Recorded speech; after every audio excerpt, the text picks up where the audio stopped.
দর্শক, একটা খবর দেখে খুবই অবাক হয়ে গেলাম। যেখানে বিএনপির শত শত প্রার্থী, সেখানে একজন প্রার্থী প্রাথমিক মনোনয়ন পেয়েছেন, তিনি নির্বাচন করবেন না বলে ঘোষণা দিয়েছেন। এটা খুবই অ্যালার্মিং। তার মানে বোঝা যাচ্ছে যে বিএনপির প্রার্থী সিলেকশনে বেশ কিছু হয়তো ভুল আছে, অনেকটা ভুল আছে। আমি বারবার বলছি যে এটা কিন্তু সংশোধন করা দরকার। যে এই প্রাথমিক প্রার্থী তালিকা ঘোষণা করা হয়েছে, সেখানে সত্যিকার অর্থে যারা ত্যাগী, যারা ডেডিকেটেড, যারা কোনো ঝড়ে তারা নড়বে না, এইরকম নেতা কর্মী অসংখ্য বিএনপি, তাদেরকে মনোনয়ন দেওয়া উচিত ছিল। এই যে দেখেন, একটা মান সম্মানের ব্যাপার, ইজ্জতের ব্যাপার, যে নারায়ণগঞ্জ 5 আসনে একজন প্রার্থী, তিনি হচ্ছেন মাসুদুজ্জামান মাসুদ, মডেল গ্রুপের ব্যবস্থাপনা পরিচালক। বুঝলাম সে ব্যবসায়ী, বড় ব্যবসায়ী। তিনি সংবাদ সম্মেলন করে এই ঘোষণা দিচ্ছে। সংবাদ সম্মেলনটা নাও করতে পারতো, দলকে বলতে পারতো যে এই জায়গায় প্রার্থীর তালিকাটা চেঞ্জ করতে, তাহলে দলের মান সম্মান বাঁচত। এই ঘটনার মধ্য দিয়ে কি প্রমাণ হলো? প্রমাণ হলো বিএনপির হয়ে নির্বাচন করতে জন্য এখন অনেকে ইতস্তত বোধ করছে বা অপ্রস্তুত, বা তারা মানসিকভাবে প্রস্তুত না।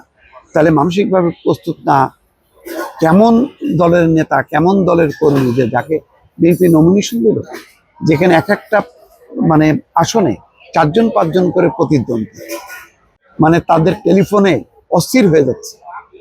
সেখানে মনোনয়ন পেয়েও সে বলতেছে নির্বাচন করবে না, কারণ নিরাপত্তাজনিত কারণে, তার পরিবারের আপত্তির কারণে তিনি আর নির্বাচন করবেন না বলে আনুষ্ঠানিকভাবে প্রেস কনফারেন্স করে তিনি ঘোষণা দিচ্ছেন।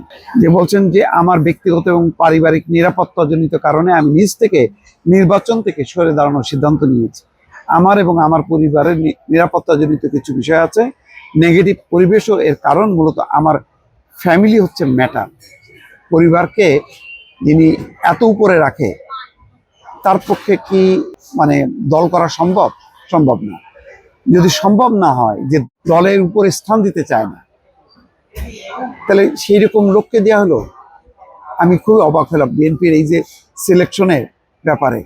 আরো বেশ কিছু জায়গায় দেখছি যে যোগ্য প্রার্থী, তরুণ প্রার্থী, ডেডিকেটেড, এই বিষয়গুলো পর্যালোচনা না করে তাদেরকে বঞ্চিত করা হয়েছে। এমন সব প্রার্থীকে দেওয়া হয়েছে যারা বয়সের ভারে নুজো, অথবা তারা অ্যাক্টিভ না, শুধু হয়তো তার টাকা পয়সা আছে, এইসব বিবেচনায় মনোনয়ন দেওয়া হয়েছে। এইগুলি রিভাইভ করা দরকার। আর এটা তো খুবই একটা বিএনপির জন্য একটা অসম্মানজনক হয়ে গেল, একটা ধাক্কা। তিনি বলতেছেন আবার যে দলের ভারপ্রাপ্ত চেয়ারম্যান নিজ থেকে আমাকে মূল্যায়ন করে মনোনয়ন দিয়েছিলেন, কিন্তু আমার দুর্ভাগ্য যে আমি সেটা ধরে রাখতে পারলাম না। আমার অনেকটা তীরে এসে তরি ডুবানোর মতো অবস্থা। তিনি নিজের তরি ডুবলেন না, তার নিজেরটা, দলকেও কিন্তু ডুবাই দিল। এই জন্য আমি দলের ভারপ্রাপ্ত চেয়ারম্যানের কাছে ক্ষমা প্রার্থী। এই মুহূর্তে ক্ষমা চাওয়া ছাড়া আমার কিছু বলার নেই।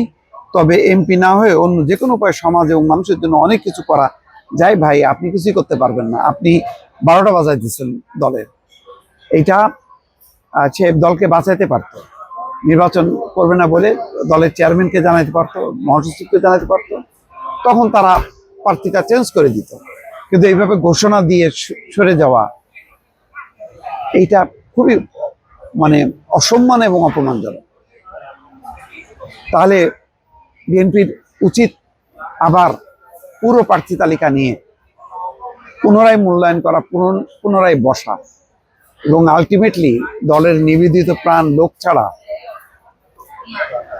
অন্য কাউকে, ওই বসন্তের কোকিল, এই টাইপের লোকগুলোকে যদি দেওয়া হয় নমিনেশন, আমি জানি না কি অভ্যন্তরে কি ঘটছে, তাহলে দলের জন্য বিপদ। সামনের যে ঝড় আসবে, বিপদ আসবে, এগুলি কেউ টিকবে না। অতএব সাধু সাবধান।